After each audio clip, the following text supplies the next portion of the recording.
Good afternoon and welcome to the Iowa City Foreign Relations Council program with our guest speaker for today, Dr. Marilyn Sieber.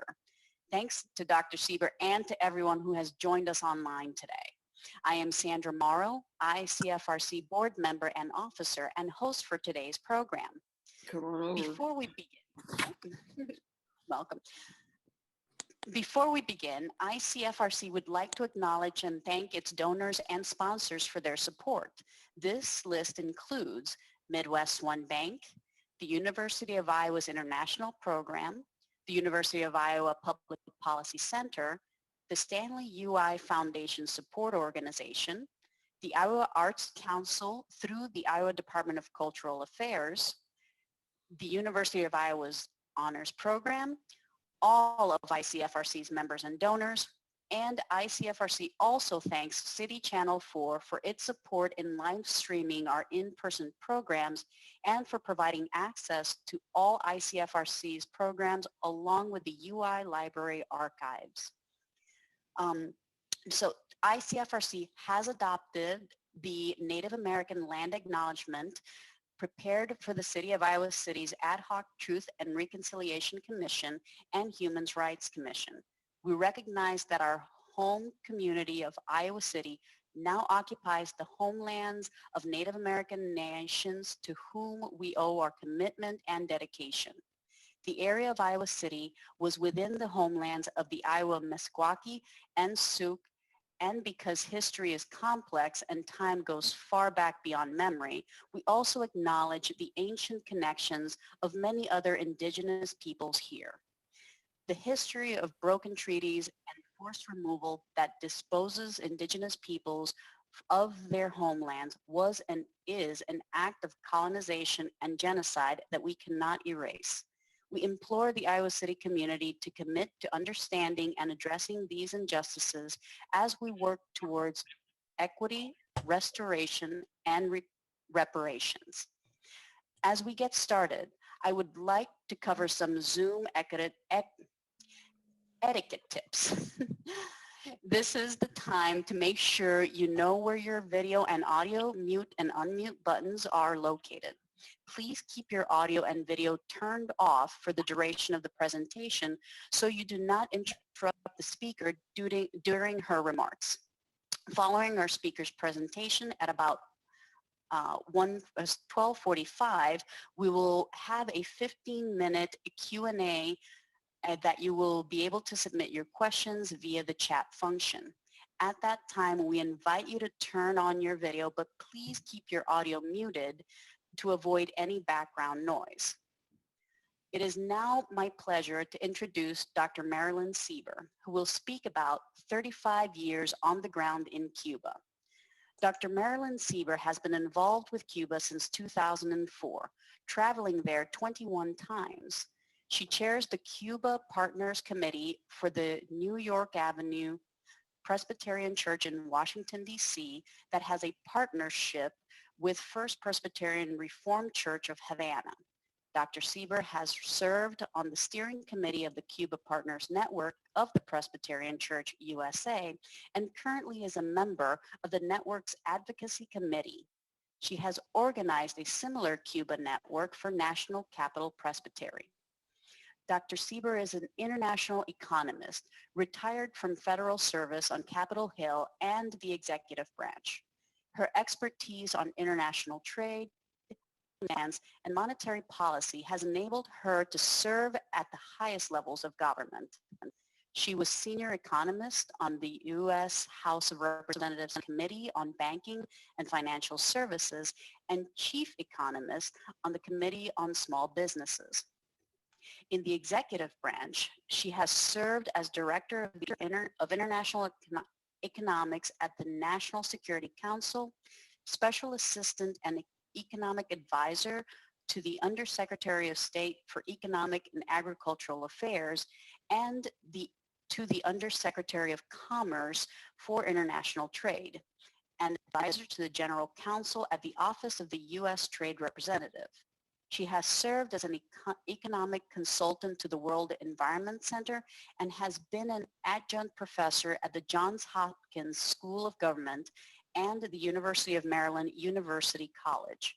She has written and published 2 books on developing country debt.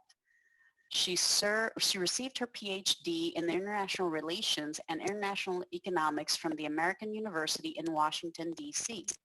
Please join me in welcoming Dr. Sieber.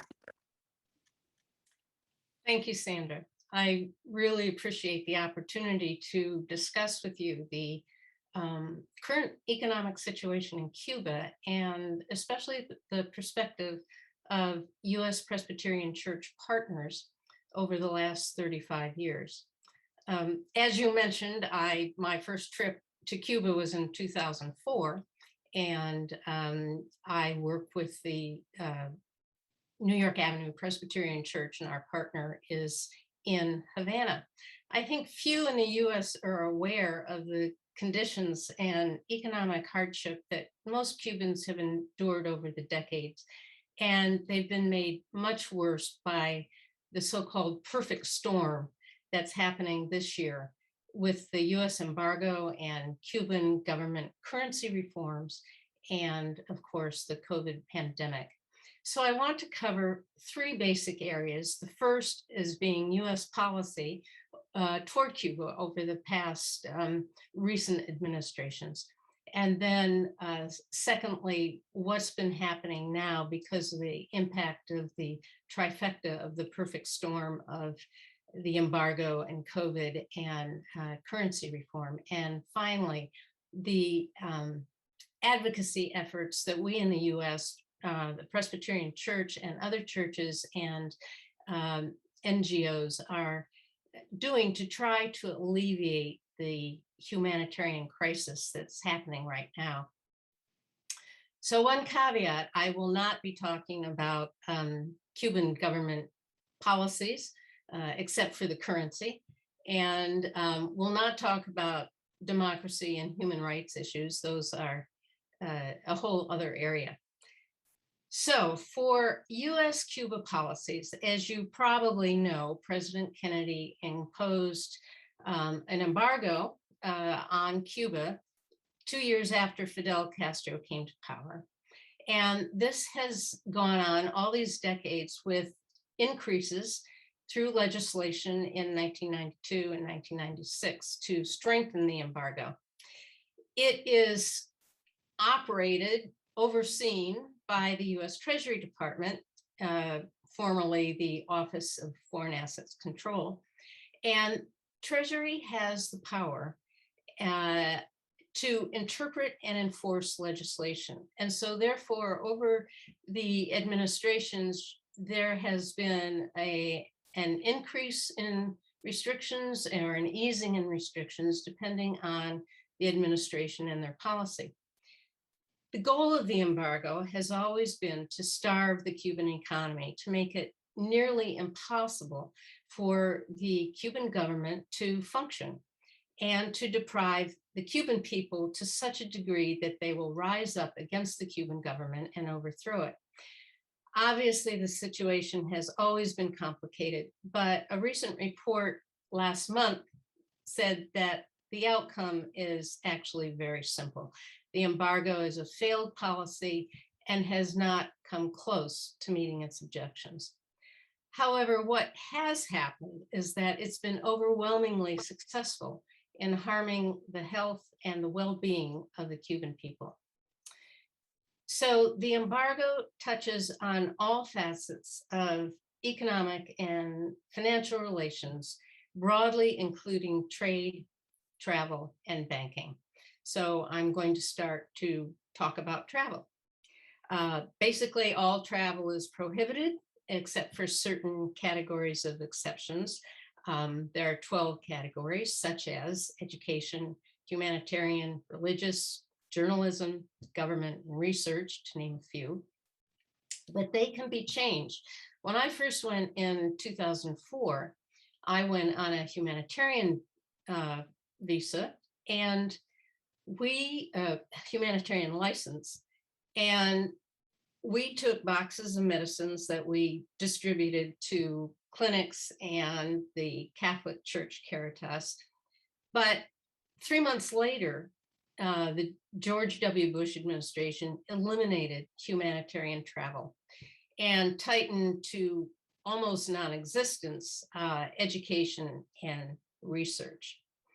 Now, when we travel, this is prior to the Obama administration, we had to apply to the Treasury Department for a license, and the licenses are very strict, and you must have, say for religious travel, a full program of religious activity.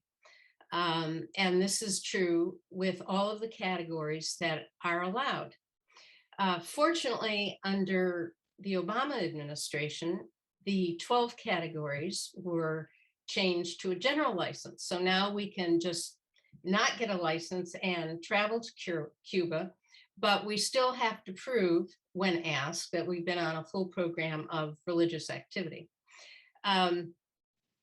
So many groups during the Obama administration, you may have seen that they were expanded under Obama, especially under the education. And he allowed people-to-people travel. So you probably saw brochures and advertisements from your university alumni groups or the National Geographic or Smithsonian that you could travel to Cuba. Well, the organizations that have conducted these travel opportunities still need a license from Treasury. And they have to have a full program of people-to-people activity. So it's meant, I've heard from some people who have gone that they have no free time at all. They are kept on a pretty strict program. So when we travel, we do have a full program of religious activity. And before Obama, there were some church groups whose license was pulled. The Alliance of Baptists had their license pulled allegedly for going to the beach. So we are very careful when we do that. But under Obama, when he allowed even individual travel under people-to-people, we were told by our partner church pastor that some Americans would come off the street and ask to have their picture taken with him, so they could then take it back and prove that they had they were on religious travel. I think they didn't know that they had to give a little more proof than that. Unfortunately, under the Trump administration, restrictions were reimposed. And so although religious travel was still allowed, people-to-people was stopped, all restrictions were tightened. And in fact, the State Department issued a list of 400 hotels and travel agencies that could not be used by travelers. So that meant for us as church partners going to Cuba, it was very difficult to find a hotel. The idea being that most of the hotels and businesses in Cuba, of course, are owned or operated by the government or a government entity. And so the idea of the embargo is not to give these hotels money that would support the government. So what we've done is try to find rooms for rent, which are privately owned, and that occurred under the previous administration, under Obama, when things were lifted. Then Cubans were able to rent rooms and open more restaurants. And so we were able to do that. Nonetheless, the Trump administration has made it very difficult to travel. And of course, travel is a two-way street, and Cubans want to come to the US. But again, it has always been very difficult for Cubans to get a US visa. I understand that actually 1 out of 9 applicants are only granted. So it's unusual we've invited many church pastors and lay people to come to visit our churches as partners, and too often we are not successful because they're not allowed to get a visa. But what happened under the Trump administration was the so-called Havana Syndrome, which you've probably read about, where many US embassy personnel became mysteriously ill, and there's been no cause. It has since been found, of course, that it has happened in China and Moscow, in the US even, and Canada.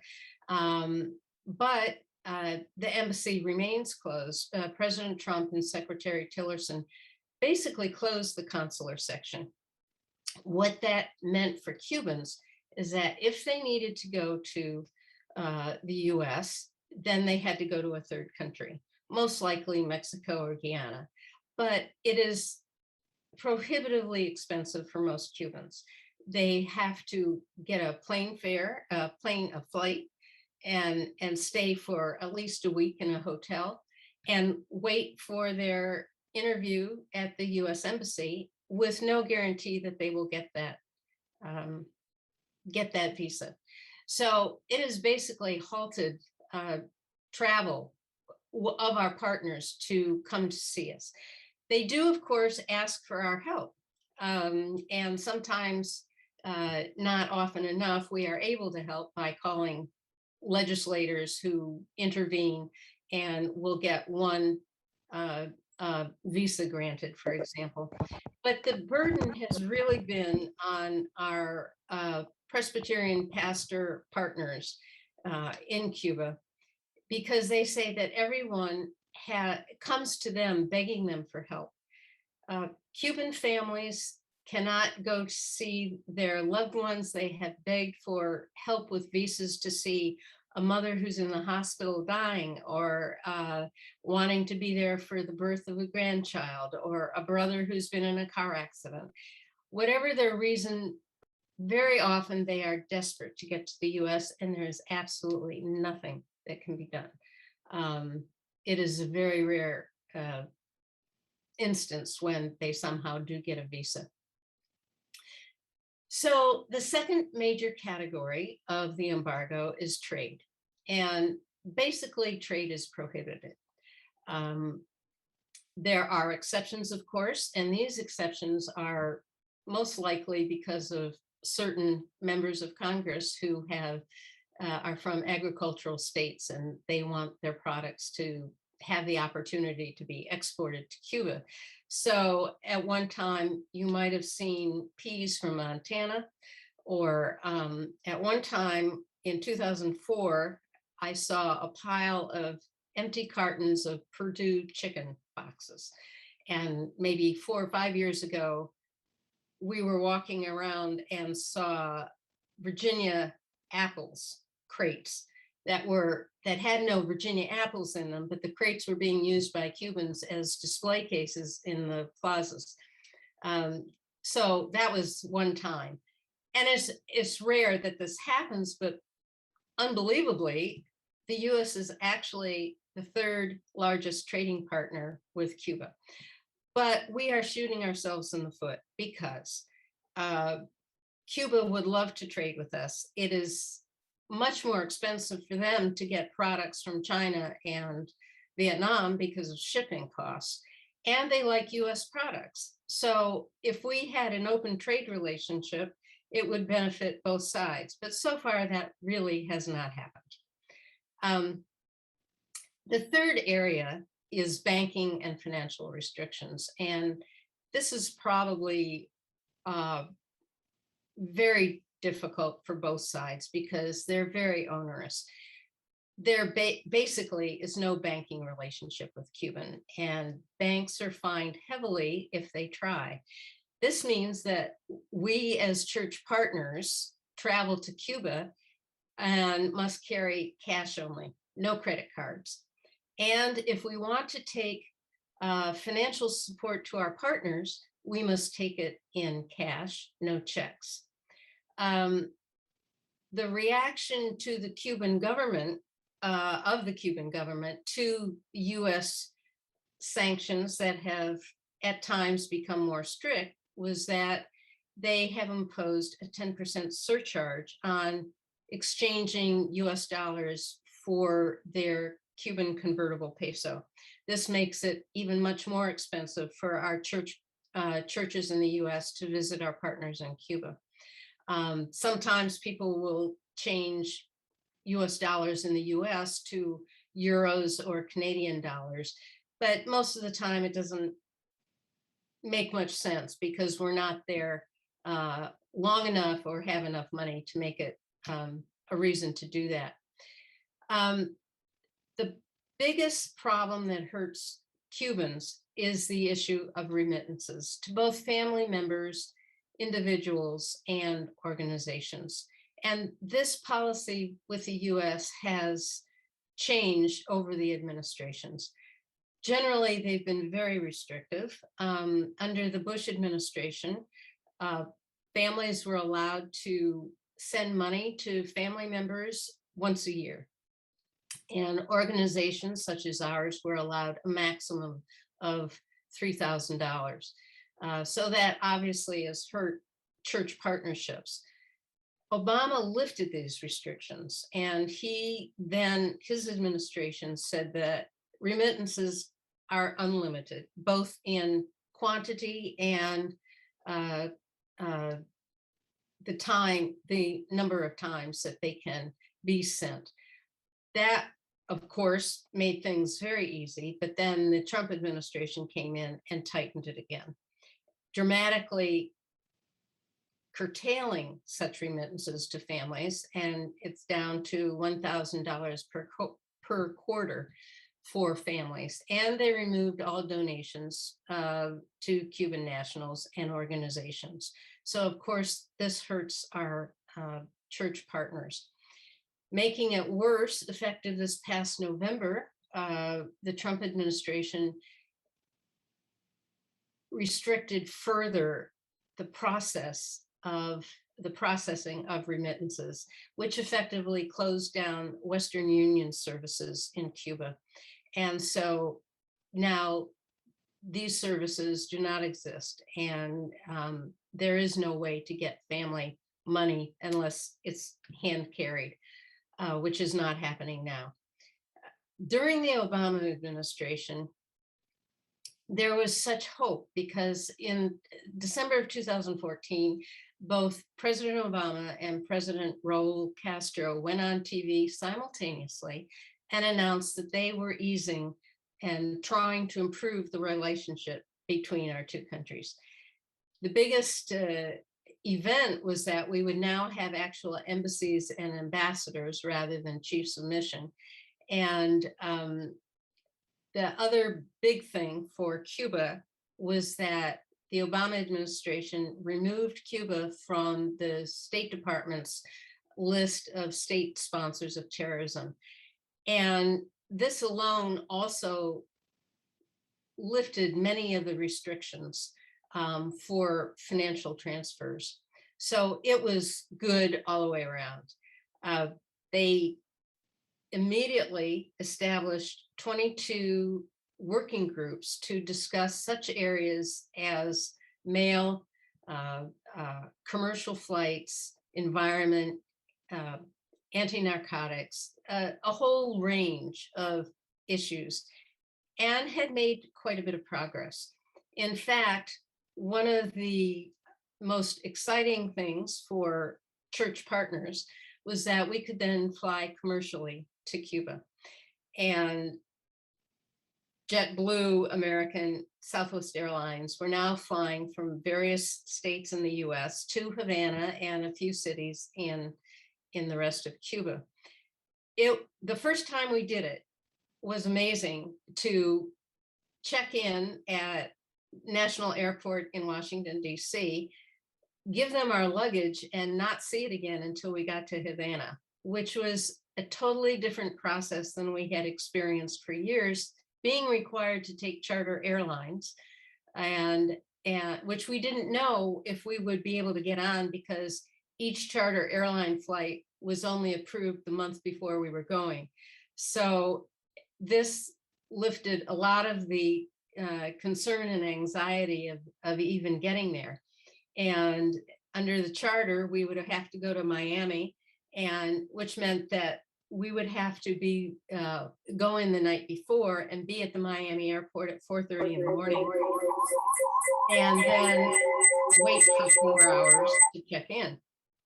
So commercial flying to see our partners was Absolutely wonderful. The other big event that happened during this time was that the Obama administration then allowed cruise ships to begin arriving in Havana, which is the docks are right by Old Havana. Our group from New York Avenue happened to be there about 3 weeks before the first cruise ship arrived. And we went down to the docks, and it was very exciting because it was a brand new, shiny dock just waiting for these new cruise ships. And we learned when the first one arrived, Cubans came from all over the country to wave American flags and Cuban flags. It was very exciting. And there was a lot of hope that things would open up, and it did for a while. Cubans were allowed to open up private restaurants and rent out rooms, and businesses started to grow. Unfortunately, when the Trump administration came in, all of this was reversed. Trump administration halted all but a few commercial flights to Havana. No cruise ships were allowed to go. And so what this meant for the Cubans is that all of the investment and effort they put into starting businesses almost died before they had a chance to really get started. An example is one of our church friends at First Havana, a couple had a paladar, a private restaurant and bar for almost 20 years. And then with the opening from the Obama administration policies, they decided to convert the upstairs where they live, their living quarters, to 3 bedrooms and a living area for all the tourists that were coming in. And then they moved across the street to an apartment. Well, when the Trump policies came in, everything shut down. Tourism, the biggest exchange earner for Cuba, just slowed to a trickle. And so we've heard that they have gone out of business. They've closed the restaurant after more than 20 years, and there's no idea if they will open it again. So that's an example of church partners that we know, but of course we know that this has happened to so many Cubans who had hopes and dreams to get started in their own businesses. To make matters worse, 2 weeks before the Trump administration left office, they returned Cuba to the list of state sponsors of terrorism. This further tightened regulations and has made it very difficult for Cubans and for us in things that we're trying to do. One example that I hadn't realized before is that there are many Cubans who have Spanish passports because their families are Spanish or from Spain, which allows them to come to the US without a US visa. But what we learned, because one of the people from First Havana had waited for 8 years to get her Spanish passport and just did a couple of years ago, has been to the US twice. Now under the terrorism, being on the terrorism list, the US no longer allows those holding Spanish passports to come to the US without a US visa. So that has further restricted them. Of course, we hoped fervently that under the Biden administration, the Trump restrictions would be reversed. And it would have been possible that he could have just put in an executive order and reversed all of the things that Trump had imposed. And in fact, Biden promised that he would do that during the campaign. Unfortunately, politics have intervened. Biden has not done anything. He's looking to the 2022 elections, both and especially because of Florida politics that is weighing heavily in the picture. And because, as it turns out, the chairman and the ranking chairman of the Senate Foreign Relations Committee are hardline Cubans. So Senator Menendez of New Jersey and Senator Rubio of Florida are holding key positions in the Senate, and Biden needs at least the chairman's votes, because of course things are 50-50, to get his other foreign policy objectives through the Senate. And so he has not moved at all on Cuba. In fact, what he has done is made it a little worse. Since July 11, when there were demonstrations in Cuba, the Biden administration has imposed 3 different sets of sanctions. Now, granted, they are on individuals within the Cuban administration, but nevertheless, they are imposed sanctions. And the Biden administration has only talked about human rights and democracy. So they have not mentioned at all the hardship and what is going on economically with the Cubans right now. And that is, of course, a huge disappointment. So instead of an administration going back to what the Obama-Biden administration was doing, they have not changed travel. They have not changed policies on remittances or banking. And despite having a Cuba policy review by the State Department, nothing has happened. And the Treasury Department has been reviewing general sanctions policy, but nothing has resulted from that. So instead of helping, it's actually hurt. The Biden administration has not made any moves to take Cuba off of the terrorism list. And in fact, in June, the Biden administration voted no on the annual United Nations Cuba Embargo resolution, which under Obama, they had least abstained. So that was very disappointing. So now to the current economic situation of the perfect storm and the impact on our Cuban church partners and Cubans in general. But let me give you just a quick background about the Presbyterian Church in Cuba. It was formed first in 1898 by Cubans, but really was part of the U.S. Presbyterian Church, and in fact was part of the New Jersey Synod. But in 1966, they said that they wanted to become an independent synod, and that happened. They are now the Presbyterian-Reformed Church in Cuba. And today they have about 15,000 members and about 60 congregations with several house fellowships.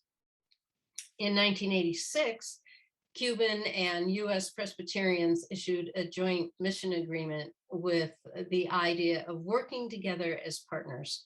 So now in the US, there are about 130 churches and presbyteries that have direct partnerships with Cuban Presbyterian churches, presbyteries, a synod, and the ecumenical seminary in Matanzas, Cuba. These churches, the US churches have gone to Cuba over the years, have really been the eyes on the ground of what has been happening because of the US embargo and Cuban government policies, and how they have affected the lives of everyday Cubans and how they struggle daily for food, medicines, toiletries, things that we take for granted. It's given us the privilege to get to know our Cuban partners as friends and families, to know what their day-to-day needs are, and to just be in communication, which is very important. Just a few examples. About 4 years ago, when New York Avenue went down to visit our partner church, First Havana, we learned on our arrival that the trip was almost canceled. And it had been almost canceled because there was no food in the market. The church kitchen staff had gone to the market twice and that week, and there was no food. Finally, on the third try, there was, and so they thought they could continue with the idea of having us visit, but they still had to buy paper napkins from the seminary in Matanzas. Things just are not available. There have been occasions when we've met friends who said there is no food in the cupboard. I remember one woman said the only thing she had in her kitchen was a box of pasta. Their supplies are minimal. One man at church only owned one hand towel. That's it. And that is what they're dealing day to day. But this year, with the perfect storm of COVID and tightened sanctions restrictions and the Cuban government's currency reform policy that began January 1, it has been a disaster. Cubans are undergoing a worse situation than they've ever had. Of course, the pandemic has caused the same thing there that it's caused all over the world, meaning closures and shutdowns, businesses, airports, flights, and churches. Their churches are closed just as ours were, and it's affected every aspect of their economy. Tourism, of course, being the major thing for the Cuban government and the whole economy. But it's also meant for us as church partners in the US, we've not been able to travel. We've not been able to take the usual over-the-counter medicines or clothing or supplies that they need for their mission, just as we use here. Just as, for example, New York Avenue provides clothing and social services to the homeless around our area in Washington, D.C., so does First Havana supply similar goods, clothing and medicines, to not only its parishioners, but people in the neighborhood. And that has stopped, as it has for all of the partners in Cuba. So that has hurt. Moreover, the COVID lockdown is tight and tightly enforced, which meant that 2020 was not a bad year for Cubans as far as the COVID, but 2021 has been terrible, the worst, and especially with the Delta. So closings have been off and on.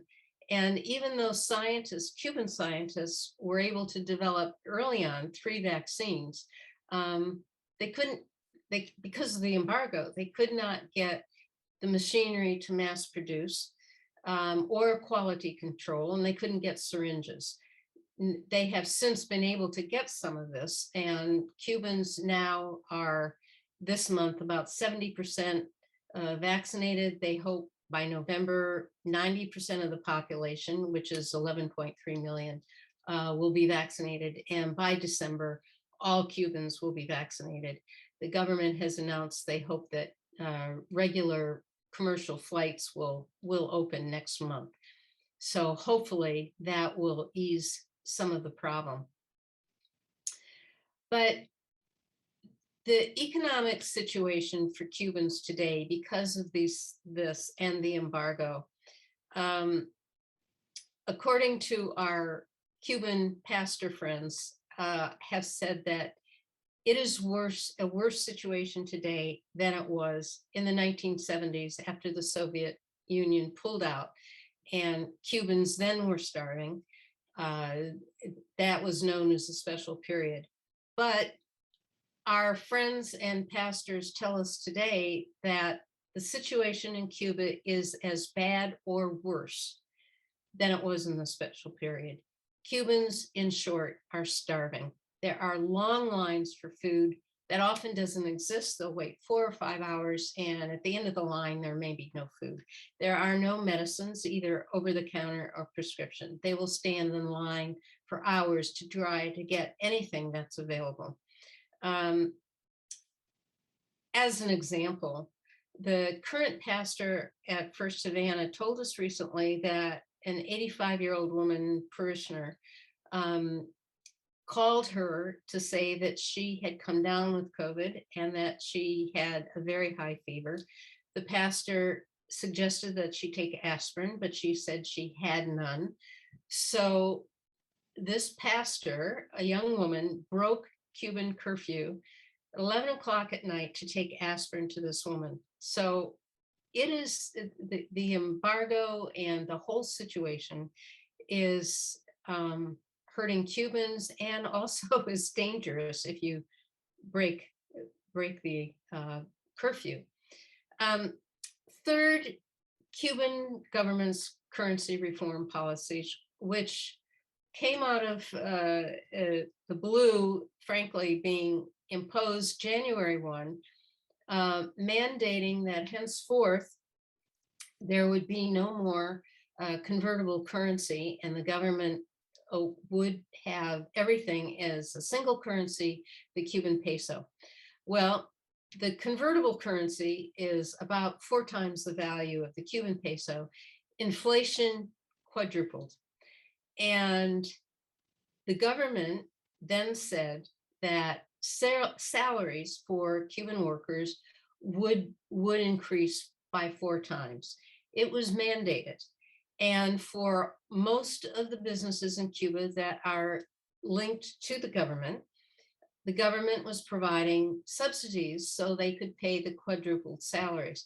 However, for those that are in the private sector, which of course includes the churches, there were no subsidies to pay for salaries that were now 4 times what they had been, either for pastors or staff.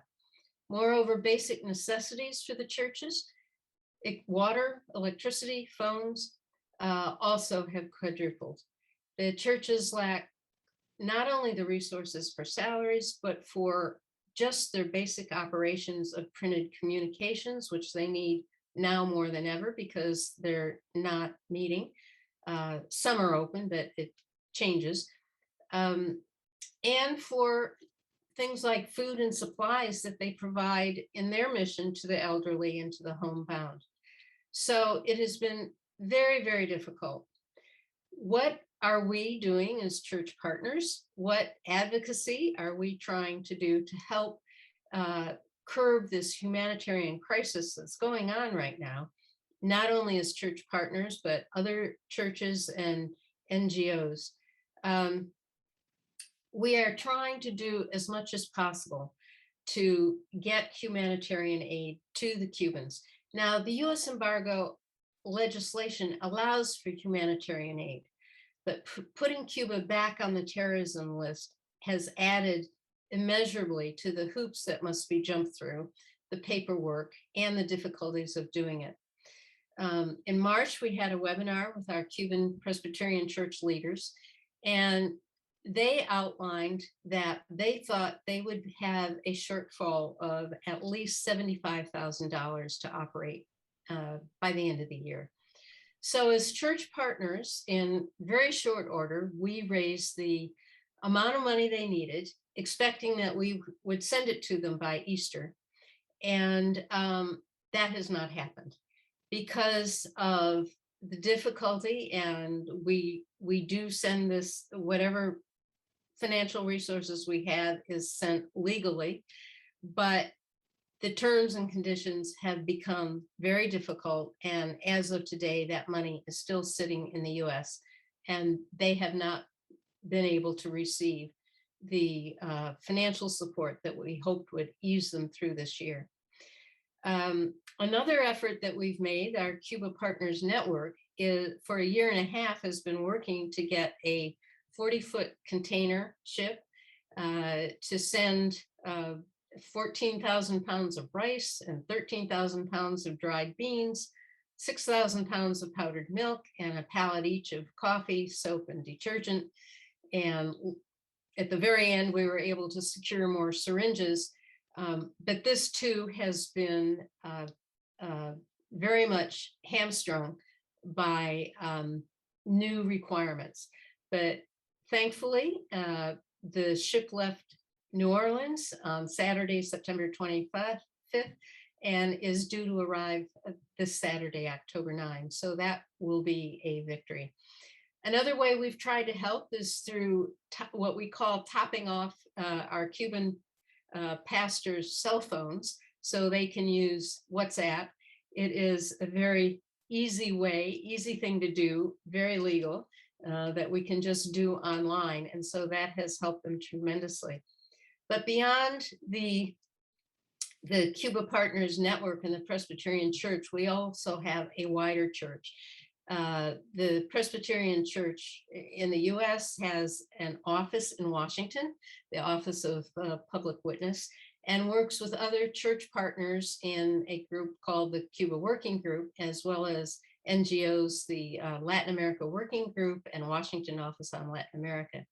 And we, both as a network and this Cuba Working Group, have written letters to the Biden administration pleading with them to ease sanctions, to allow humanitarian aid, and especially to take Cuba off the Cuba Partners, off the Cuba's sponsors of terrorism list. We've met with the State Department officials, the Assistant Secretary for Western Hemisphere Affairs, and with officials at Treasury who are reviewing the sanctions policy, and we have been able to tell them exactly how sanctions have affected, in our case, the Presbyterian Church. So what is clear is that Cuban people are suffering needlessly because of Cuban embargo, our US embargo policies toward Cuba and legislation. The Cuban government is unable to get the medical supplies it needs, medical equipment. And in fact, right now, Cuban people are starving. They are not able to travel to the US. They are sick for lack of medicines. We can't go there, and their families can't help them by sending support. So in short, the Cubans are just stuck, starving on an island with little hope or way out unless the US changes its inhumane policies that are based on politics, ideology, and history. It's time that we change. Thank you.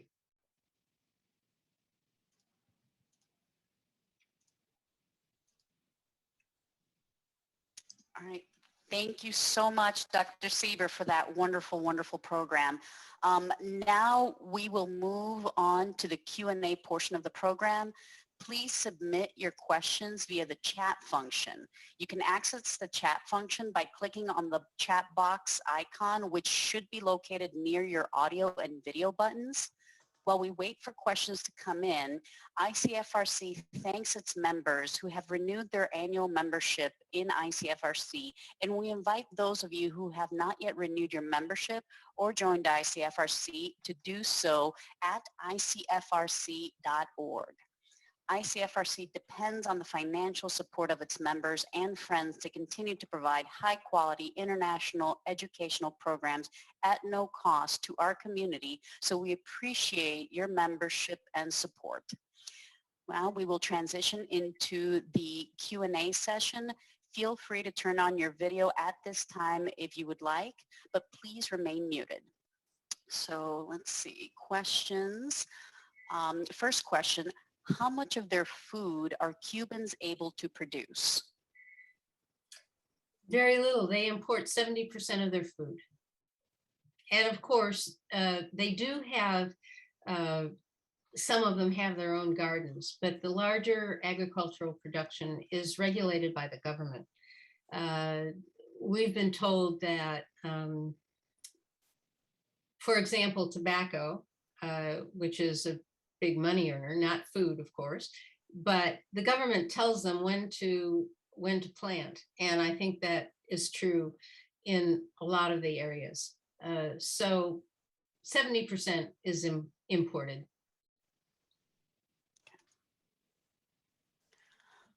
Next question we have is, are Mendez and Rubio at the heart of the terrorist limitations?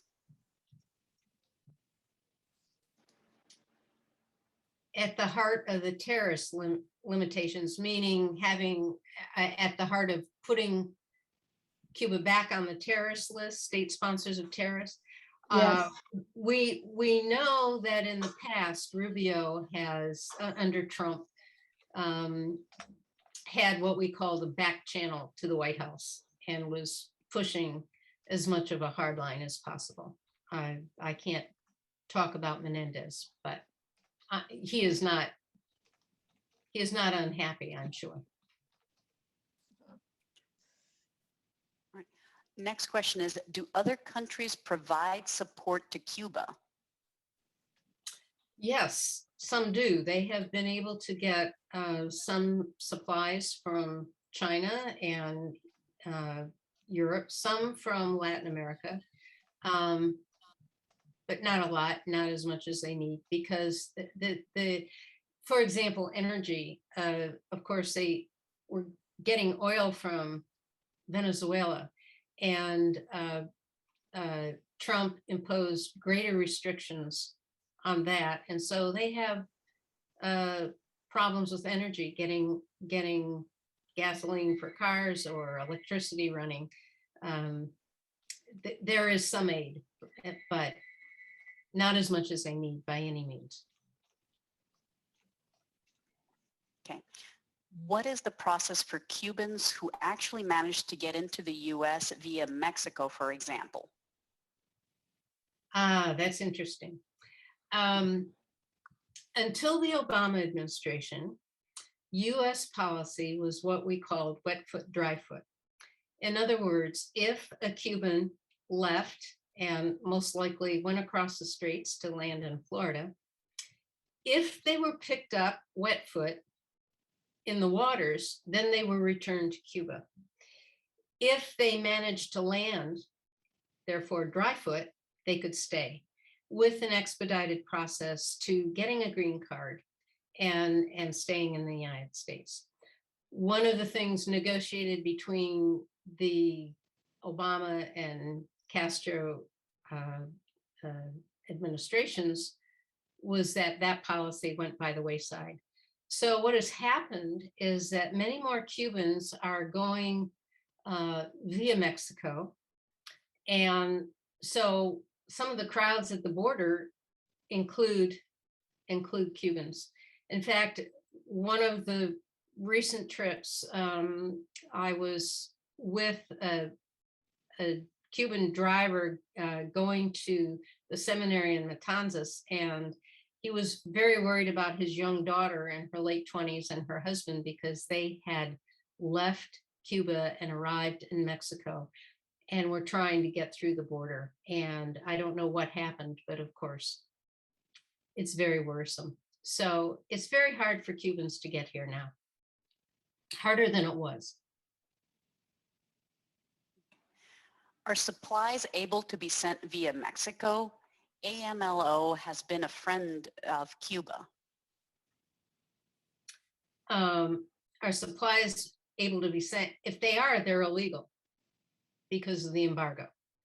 And that's how some people have traveled to get to Cuba, US travelers, tourists who wanted to go, and they'll go through Mexico, for example.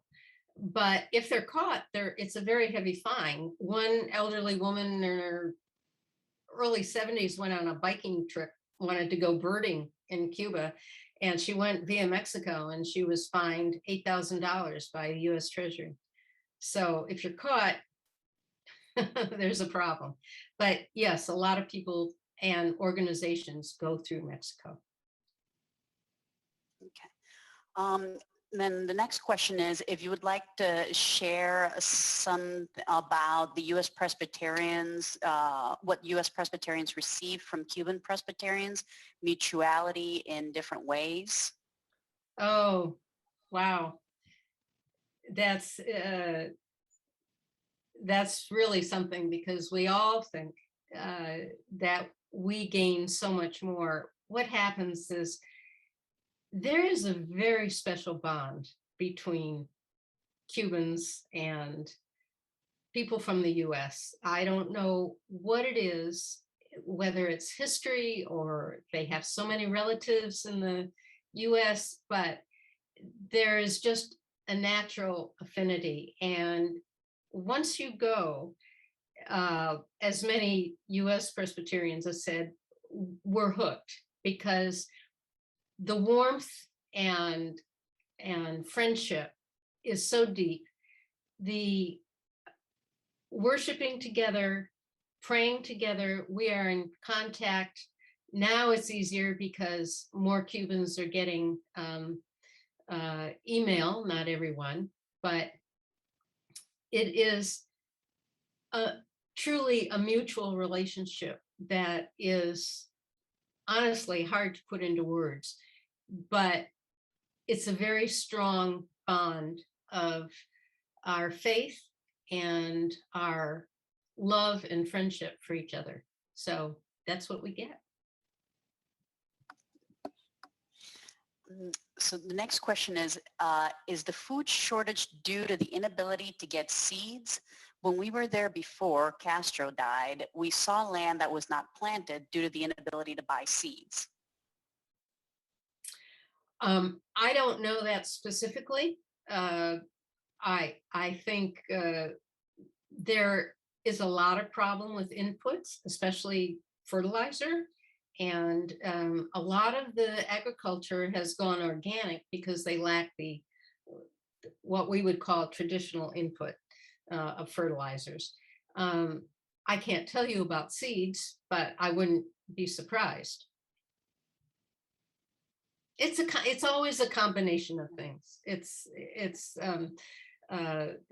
mechanisms and equipment and fertilizer and inputs. It's the Cuban government policies of how they run agriculture. You know, there's no one party to blame on that. Okay. Last question I have so far is, would you consider a Rhodes Scholar trip to Cuba as a fairly safe option, especially concerning COVID? A Rhodes Scholar trip to Cuba? I mean, I'm not quite sure what that means. If that means if a person is a Rhodes Scholar and they would like to go to Cuba now, if that's the intent of the question, I would say after COVID, yes, of course, by all means, it's very safe. But when things get back to normal because of COVID, then go for it. If it's legal, of course. If the administration allows that kind of travel. Okay. Yeah, I think it was Rhodes Scholars, but yes. Oh, here we go. Elder Hostel is now Rhodes Scholar. It would be a tour. So some clarification, I guess, on that final question. Oh, it's a tour. Well, if the tour group has the license from Treasury, of course, it's fine.